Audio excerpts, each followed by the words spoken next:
Hi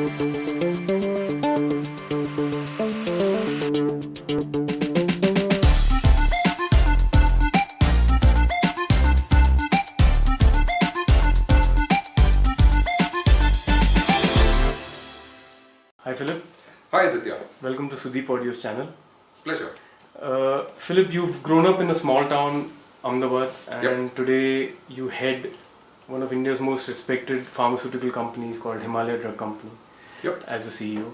Yes. So, besides that, Mm-hmm. you're still performing as a musician. Always will. Yeah. Great. As long as there's breath in these lungs. Yeah. Nice to know. Yeah. So, if you could share with us about your childhood journey, because you come from a town which is known more for its food. Okay. And money maybe, but how did you get influenced? Who were the musicians you grew up listening to? Okay. And how did you become a musician? Okay. Great. Now I'm going to give you a nice, long, boring story. This started a long way back, a long time ago. Yeah, actually, it was a long time ago. You'd be surprised to know that Ahmedabad had a rocking musical culture. There were at least half a dozen bands when I was 4 years old in Ahmedabad. Okay. And I do believe back then they had the similar beat contest which 2 Ahmedabad bands have actually won. So I had the great fortune of watching people whom were my role models, who used to practice, and we used to go and peep at them, and we were sometimes allowed in to watch their band rehearsals and so on and so forth. Over a period of time, when we got into studying and trying to clear major milestones in your life, like your 10th standard and your 12th standard exams, for me very major milestones, very difficult milestones, we scraped through.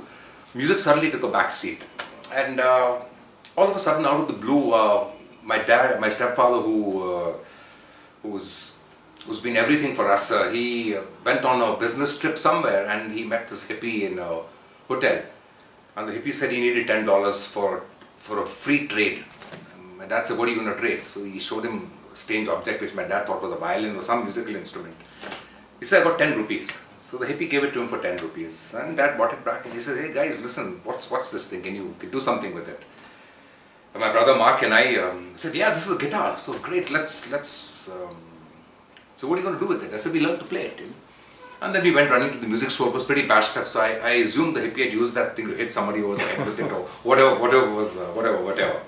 We went to the music store, we got it fixed, and we started taking lessons from this lovely old man called Mr. Lobo, R.I.P.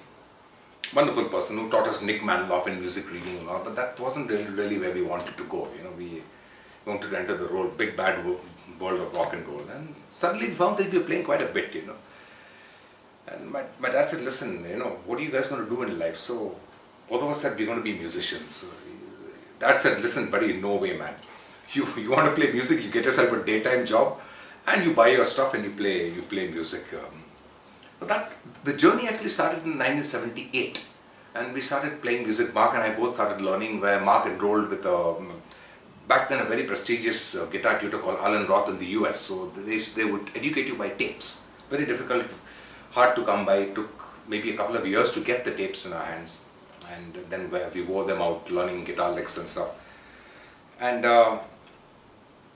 what I learned back then, what advice I got from my father, he says that, "Listen, if you really want to take music up as a career, maybe you need to have a solid backup. Don't treat it as a career right now. Learn, see how things go. Have a steady daytime job." And he was the person who actually taught us how to balance the two. And I learned that there are lots of people who have other hobbies. There are people who have photography, people who play golf, people who play cricket, and there's some guys who play guitar.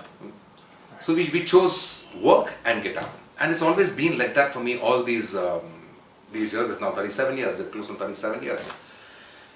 And slow and steady progress, learning the hard way. Life wasn't as simple as it is today, where you have videos on YouTube. The only way I learned Carlos Santana's Black Magic Woman was to take a cassette, copy the whole song, and then play it back and forth until I could learn the intro lick of Black Magic Woman. Still can't play it right, Carlos Santana plays like Carlos Santana. So that's where the journey began, and the journey continues right now. Great. So what kind of musicians did you grow up listening to? I mean, because that time there were records and tapes Yes. later. Yeah. So what what kind of music did you listen to? What influenced you the most when you listened to a song? What was it that you absorbed first? Okay. Mum listened to the Beatles, Trini Lopez, Frank Sinatra, Elvis Presley, a wide variety of music. If I have to credit someone for really putting us into music, it's my mother. Because she would have records on all day and there was music on in the house, and that's where we didn't know what the Beatles were doing, but it seemed very cool to take a badminton racket and hit it and feel like a star when you all are 5 or 6 years old. But the real major influences came when my brother started listening to Jimi Hendrix, Deep Purple, the Machine Head album, and those were really defining moments in terms of what kind of musical genre we wanted to choose. Actually, if you ask me frankly, I listened to what Mark listened to, my brother. Okay. So I was always this tail end guy who would hang around. He's big brother. So he would put on. I said, okay, listen to this, and so I would sit and listen to that. Okay. Once we started playing guitar, we realized that there was a lot of these years of growing up together had led to a lot of telepathy between the two of us. So when we started playing together, we didn't have to keep saying, hey, why didn't you play this, why didn't you play that? It is something I guess with siblings share. I knew, okay, he's going to do that, I'll do this part over. And that's when we started playing a lot together, trying to copy Dire Straits, learning Sultans of Swing, etc. And one fine day, a gentleman who was a very well-known bass player in Ahmedabad called Cedric Fernandez, in-demand session player, he came to invite us over for his wedding, and he saw the two of us doing Sultans of Swing. So we said, listen guys, why don't we form a band? And the first time we ever performed on stage, my brother and I, was at Cedric's own wedding. Where Cedric played bass for his own wedding, and Mark and I played. Mark played lead guitar. We did the Sultans of Swing, Down to the Waterline, Evil Ways, Carlos Santana, stuff like that. That was the formation of the first band I ever played for, and that was 1981 or 82. I have always played in a band since then. Okay. Yeah. And you sing also? Yes, I sing because I've always been with lazy people who never wanted to sing, and it is much easier to get one guy to stick a mic in front of him and let him sing and play. With Hammersmith, with my brother, I had the luxury of having a fabulous lead guitar player backing me, so I didn't need to play lead guitar, I could play rhythm and sing. With the band I currently play with, Ministry of Blues, it's a bunch of lazy guys who say, listen man, you go and sing, it's much simpler. Right. It gives them enough time to focus on doing whatever they do. Yeah, but I sing, yeah.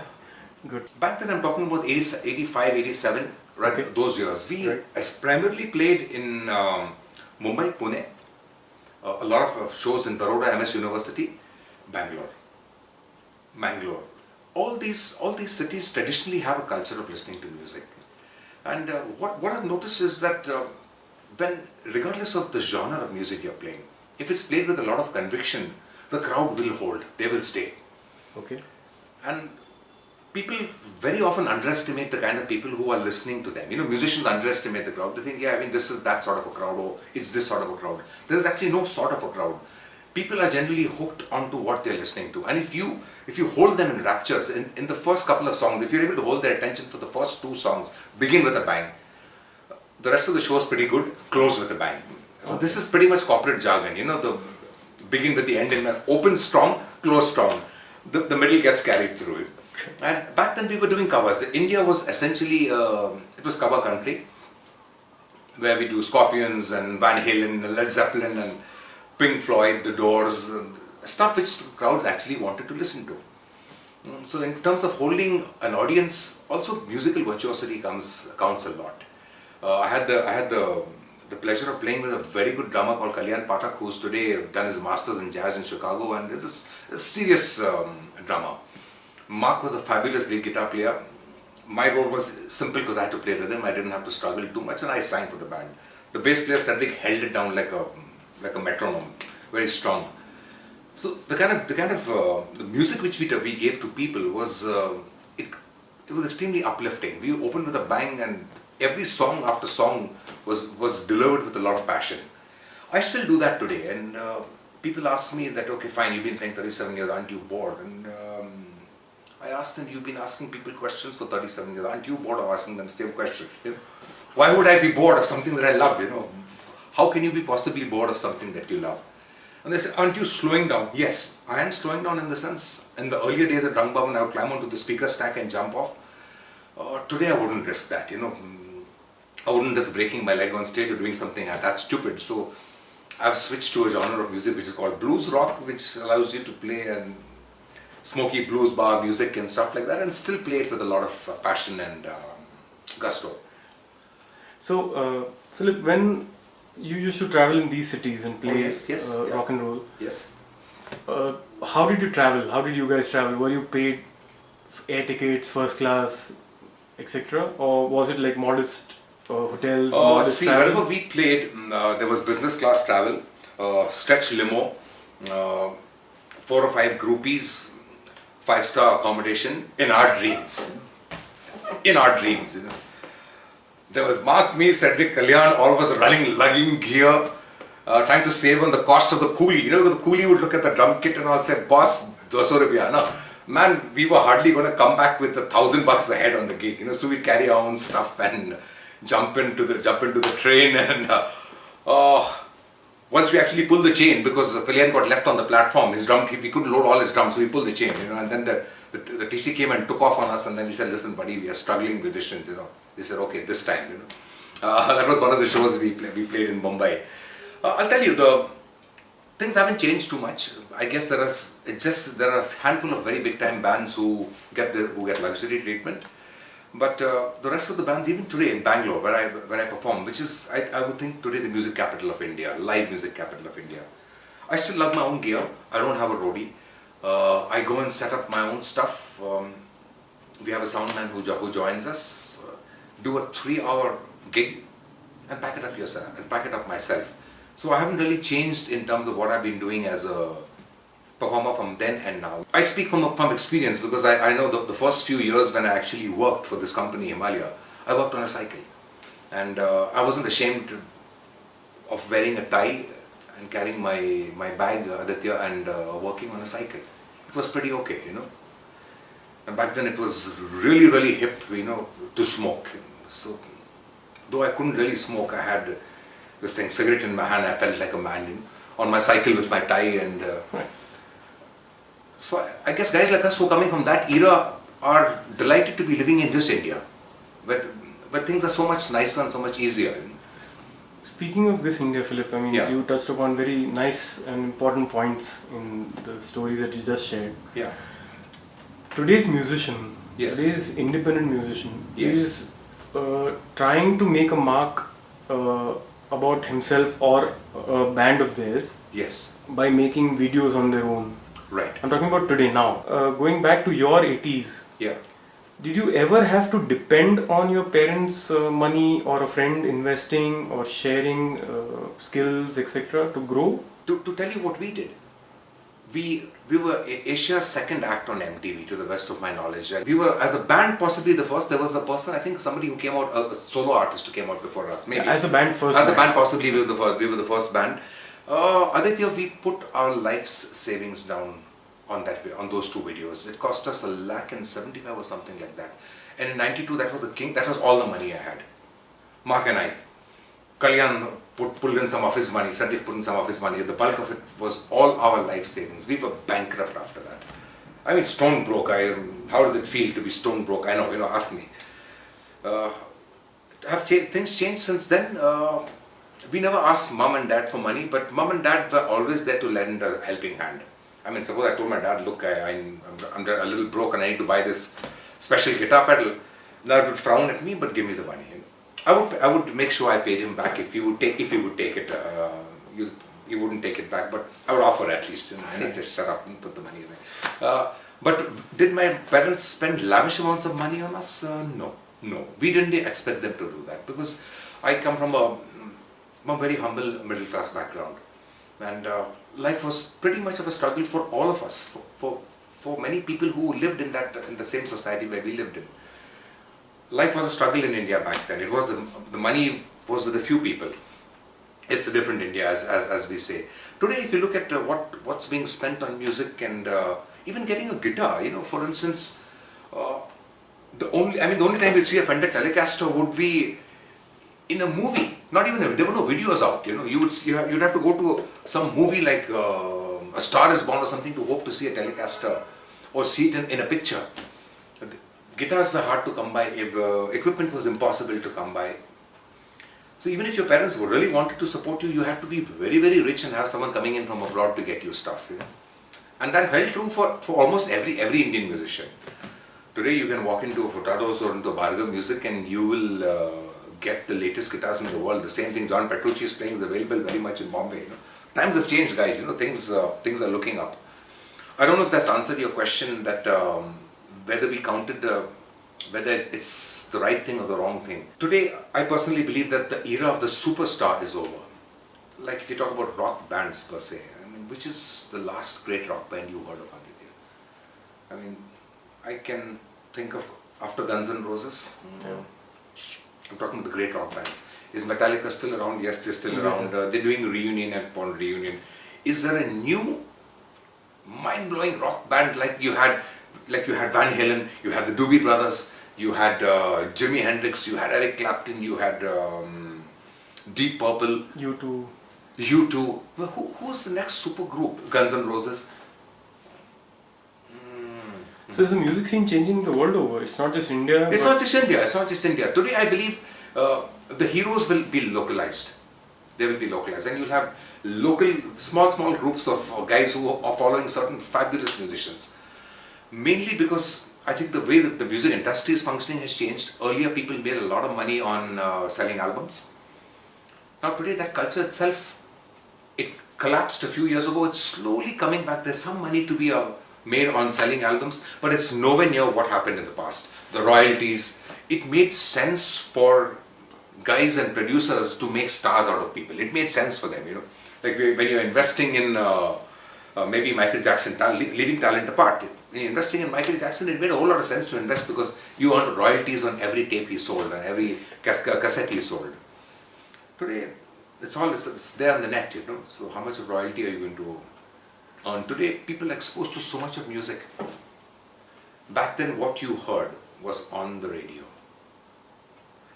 Or it was in an LP. So if you didn't buy the LP, you would not hear too much. Today, you have live music, streaming music, non-stop music, MTV.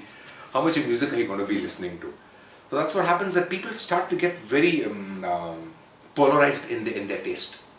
I don't listen to certain types of music. Do I have disdain for it? Absolutely not. That's a genre of music. I don't listen to it. That's all. Simple as that, you know. So you never got exposed to Bollywood music in your growing early days, and you yes. I heard a lot of Bollywood. In fact, when we were growing up, it was a very middle class area where you could hear the neighbors' TV or the neighbors. No, TV came much later. Wait a sec. The neighbors' radio, you know. So early morning, you would hear All India Radio playing, and whatever song was on, you would listen to it. Formative, definitely formative. Did I like it? I didn't hate it either. There's a different style of music. I would listen to songs from the movie Bobby, which my neighbor was infatuated with, and it was played so loud that I could hear it because it was just across the road, you know. And I know this thing, "Main Shayar to nahi," and the guy would sing off key. But it was nice growing up listening to that kind of stuff, you know. And I would still go back and put on Deep Purple and listen and think, yeah, you know, Right. This is music. Any sibling rivalry in terms of getting what guitar I want with Mark or he? When we were in school, when we were in school, we fought a lot. Okay. But the minute we started playing guitar, we found common ground, and I don't even believe we don't even argue with each other, you know. The arguments are serious about music and what scale to play, you know. And whether the improvisation was on or whether it was off or whether the timing was on. So those are very serious issues, you know. Right. Money and all is unimportant. Did you play the right lead, you know. It's something, a topic for discussion, you know. Have you got your chords right or stuff like that. So we played together so much that the only thing we talk about is music. I mean, we never discuss business or anything. It's always music. Excellent. As a parent today, Yeah. would you do what your father did with you to your own children? Yes, I would encourage them to have plan B always in place. I wouldn't say plan A or plan B. I would say have two plans. Two plans. One is to pursue your art, your passion. You want to pursue music, you pursue music. You want to pursue painting, pursue painting. You want to pursue photography, pursue photography. Pursue your art, pursue your love. But make sure you have a steady income coming in.